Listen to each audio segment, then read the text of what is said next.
সন্তান ইসমাইল আলাইহিস সালামকে সবচেয়ে বেশি পছন্দ করতেন, যে ছেলেটা ইতিমধ্যে বালেগ হয়েছে। জোরে কন্যা সুবহানাল্লাহ।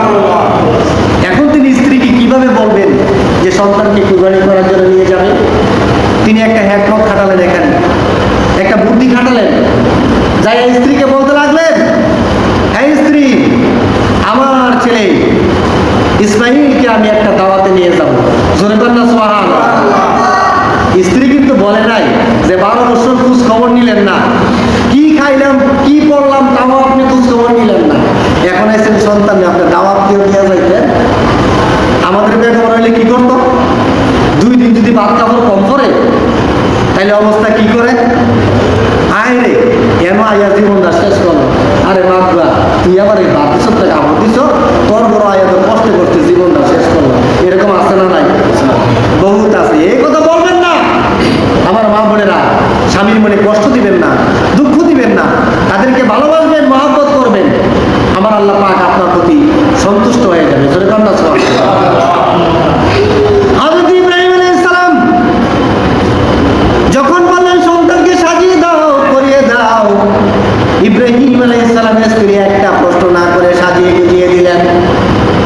শয়তান দূর থেকে অবজারভেশন করতে লাগলো, দেখতে লাগলো ইব্রাহিম আলাইহিস সালাম কেমন করে নিজের সন্তানকে কুরবানি করে। শয়তান মনে মনে ভাবে, দুনিয়ার সব জায়গায় ইব্রাহিম পাস করলেও আজকে পাস করতে পারবে না, কেননা পিতা হইয়া সন্তানকে জবাই করতে পারবে না। শয়তানের ধারণা, শয়তান মনে করছে সন্তান জব করে কেমনি, আজকে আল্লাহর হুকুম অমান্য করা ছাড়া ইব্রাহিমের আর কোনো উপায় নাই। ইব্রাহিম আলাইহিস সালাম আল্লাহর পয়গম্বর, তিনি আল্লাহর হুকুম থেকে বিন্দু মাত্র দূরে সরে যাবেন। যাওয়ার পরে ইসমাঈল আলাইহিস সালামকে ডাকতে বললেন, ইন্নী আরা ফিল মানাম, আমি ঘুমের মধ্যে দেখেছি, স্বপ্নে যুগে দেখেছি, আমার আল্লাহ পাক নির্দেশ করেছে আমি যেন তোমাকে কুরবানি করি। ইন্নী আযবাহুকা, আমি যেন তোমাকে কুরবানি করি। জোরে কন্যা সুবহানাল্লাহ। হযরত ইব্রাহিম আলাইহিস সালামের সন্তান বলতে লাগলো, আব্বাজান, আল্লাহর হুকুম যদি হয়ে থাকে, আপনি যদি আমাকে কুরবানি করেন তাহলে আমার কোনো আপত্তি নাই। জোরে কন্যা সুবহানাল্লাহ। হযরত ইব্রাহিম আলাইহিস সালাম ইসমাঈল আলাইহিস সালামকে ছুরির নিচে রাখলেন। ইসমাঈল আলাইহিস সালামের চক্ষুগুলি বেঁধে দিলেন, যেন ইসমাঈল আলাইহিস সালাম তার আব্বাকে স্বচক্ষে না দেখেন। ইব্রাহিম আলাইহিস সালাম বলতে লাগলেন, আল্লাহু আকবার, আল্লাহু আকবার, আল্লাহু আকবার, আল্লাহু আকবার বলে তিনি ছুরি চালাইতে লাগলেন। আর মনে মনে ভাবলেন, সন্তান কেন কাটতেছে না আমি তো বুঝতেছি না। একটা রাগান্বিত হয়ে ছুরির উপরে ধরে নিক্ষেপ করলেন, ওই ছুরিটা পাথরের উপরে পড়ে 2 টুকরা হয়ে যায়।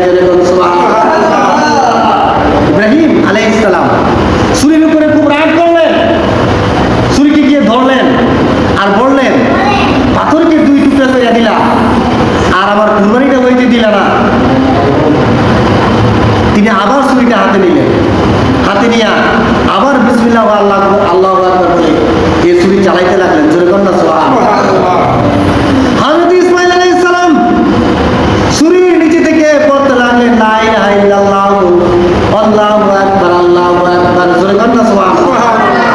যিনি আল্লাহর নামে কুরবানি করতেছে তিনিও আল্লাহকে স্মরণ করে, আর যিনি কুরবানি হয়ে যাচ্ছেন, আল্লাহর রাস্তায় বিলীন হয়ে যাচ্ছেন, সেও কার নাম জপে?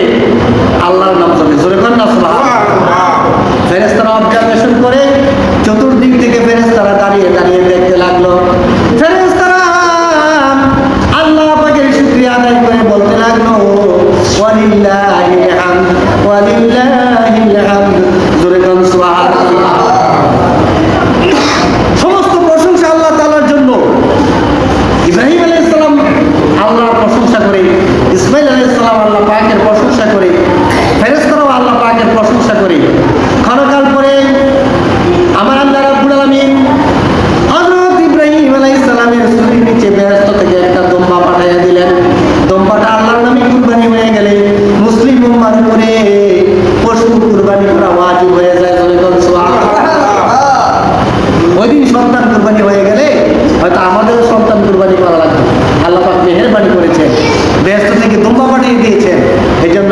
কুরবানি করতে পারি।